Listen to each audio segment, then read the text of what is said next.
홍콩 북부 타이포 지역의 공공주택 단지에서 대형 화재가 발생했습니다. 현재까지 44명이 숨지고 270명이 넘는 사람들이 실종된 걸로 전해집니다. 네, 베이징 연결해 보겠습니다. 배삼진 특파원. 네, 베이징입니다. 네, 현장 영상을 보면 불길이 아파트 단지 전체를 덮친 걸로 보이는데요. 현재 상황 어떻습니까? 네, 홍콩 북부 타이포 지역에서 위치한 윙폭 코트 아파트 단지에서 화재가 발생한 건데요. 이 불은 8개 동 가운데 7대 동으로 번졌고 소방당국은 이 관광버스를 투입해서 주민들을 대피시킨 상태입니다. 현재 인근 학교 건물 등은 임시 대피소로 개방돼서 약 900명이 수용이 됐습니다. 자, 화재가 발생한 건 어제 오후 2시 50분쯤으로 현재까지 4개 동은 통제 상태지만 세 채는 여전히 불길을 잡는 작업이 계속되고 있습니다. 자, SNS를 통해서 올라온 영상을 보면 아침까지도 일부 동의 경우 건물 전체가 검은색 연기에 휩싸인 채 곳곳에서 불길이 이어지고 있는 것을 볼 수가 있었습니다. 자, 홍콩 소방당국은 화재로 최소 44명이 사망했고 병원으로 옮겨진 주민 중 45명이 위중하다고 밝혔는데요. 실종자는 무려 279명에 달합니다. 화재가 발생한 곳은 1983년 지어진 노후 아파트 단지입니다. 31층짜리 건물 8개 동으로 2,000가구 약 4,800여 명이 거주했던 것으로 전해졌는데요. 대부분 중저소득층 노인들인 것으로 알려졌습니다. 화재 발생 이후 소재 파악이 안 된 인원이 많고 또 고층 건물에서 탈출하지 못한 주민들이 있어서 인명피해는 늘어날 수 있습니다. 예, 주민들은 이 제때 화재 진압이 이루어지지 않았다면서 분통을 터뜨리고 있다는데요. 실종자들 대부분이 노인들일 가능성이 있다고요? 네, 주민들은 충격에 휩싸였습니다. 화재가 발생했지만 당국의 대응이 늦었다는 비판도 나오고 있습니다.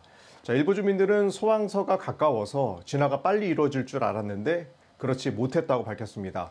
불이 나자 당국은 인근 도로를 통제하고 소방차 128대와 구급차 57대를 배치해서 상황을 수습했지만 불길을 잡지 못했습니다.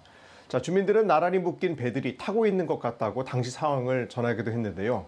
화재는 진압되지 않고 모두 지켜만 봤다고 털어놨습니다. 자, 실종자가 많은 것도 우려입니다. 이 화재 발생 시각이 낮이어서 노년층을 포함한 일부 주민들은 낮잠에 빠진 상태여서 대피하지 못했을 것으로 추정되는 상황입니다. 아파트 주민들은 화재 경보기가 불이 났을 때 작동하지 않았다면서 한밤중이었으면 더 큰 피해가 있었을 것이라고 현지 매체를 통해서 전했습니다. 이 홍콩 당국은 5급 비상 상황을 발령하고 대응에 나섰습니다. 이 5급 경보는 4명이 숨지고 55명이 다친 2008년 몽콕 나이트클럽 화재 이후 처음인데요. 홍콩 반환 후 17년 만에 두 번째 대형 화재가 발생하면서 당국은 비상입니다. 네, 배 기자, 이번 화재 원인도 궁금합니다. 보수공사 중이었다고요? 네, 화재가 발생한 아파트는 1년 넘게 대규모 보수공사가 진행 중이었습니다. 여러 동 건물의 공사를 위해서 외벽에 비계가 설치돼 있었는데요. 이 외벽에 설치된 대나무 비계와 공사용 안전망으로 불이 번지면서 대형 불기둥이 치솟았습니다. 이 대나무 비계는 철제보다 유연하고 가벼워서 홍콩 건설 현장에서 흔히 사용되고 있는 건축 재료지만 화재에는 취약합니다. 이 때문에 홍콩 정부는 올해 초 안전 문제로 공공사업에서 이에 대한 사용 금지를 단계적으로 추진하고 있었는데요. 과거 홍콩의 아파트들이 마치 닭장처럼 오밀조밀한 구조로 지어진 점도 피해를 키웠다는 지적입니다. 여기에 경찰은 건물 보수 작업에서 창문을 밀봉하기 위해 사용한 보호망과 필름 등의 소재가 안전 기준을 충족하지 못해서 화재가 급속도로 확산됐다고 추정하고 있습니다.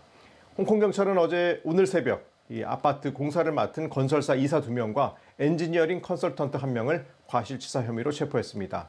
이 최초 화재가 어떻게 발생했는지 여부에 대해서도 조사가 이루어질 전망입니다. 주민들은 화재 건물 인근에서 공사 인부들이 담배를 피우는 모습을 종종 봤다고 말했는데요. 이 주민들의 불편 신고로 벌금 부과 안내도 붙었지만 효과가 없었다는 증언들이 나오면서 화재의 원인으로 지목되고 있습니다. 지금까지 베이징에서 전해드렸습니다.